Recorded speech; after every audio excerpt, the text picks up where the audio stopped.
ఈ ఆయుర్వేదం యూజ్ చేయడం వల్ల మాకు బాడీ ఓవర్ హీట్ అయిపోతూ యాహ్! ఉంటది అని చెప్పి ఒక అపోహ ఉంటది. అది నిజమే అంటారా? ఒకవేళ అలాంటిది ఉంటే సో దాన్ని ఎలా మనం తగ్గించుకోవాలంట? ఒక మనిషి ఒక మెడిసిన్ వాడినప్పుడు దానికి అనుగుణంగా పథ్యాలని ఉంటాయి. పథ్యాలంటే పథ్యే సతి గతార్థస్య కిం ఔషధం నిషేధం. అంటే ఒక మనిషి మందులేసుకున్నప్పుడు ఏం తినాలి? ఎలా ఉండాలి? ఏం చేయాలి? ఎలా మనం ఉంటున్న మెడిసిన్స్‌కి ఇంకా క్యాటలిస్ట్ లాగా మనం సపోర్ట్ చేయొచ్చు అనేది అర్థం చేసుకోవాలి. ఎక్కువ స్పైసీ ఫుడ్స్ తింటుంటాం.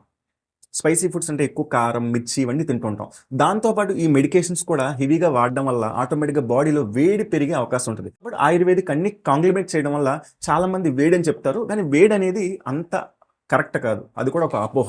సో, దాన్ని మనం ఎలా కంపెన్సేట్ చేయాలంటే, ఆ మందులేసుకున్నప్పుడు కొద్దిగా మజ్జిగ తాగడం, దాంతో పాటు సగ్గుబియ్యం జావ తాగడం, దాంతో పాటు సబ్జా వాటర్ తీసుకోవడం, వాటర్ ఇలాగ తాగడం. వాటర్ కంటెంట్, దాంతో పాటు కూల్ ఫుడ్స్ ఉంటాయి. అంటే కటోర అంటాం విన్నారా? హ్మ్. కటోర, సుగంధి హ్మ్. ఇలాంటి ఫుడ్స్ ఎక్కువ తీసుకోవడం వల్ల ఆటోమేటిక్‌గా మనం కాంపెన్సేట్ చేయొచ్చు.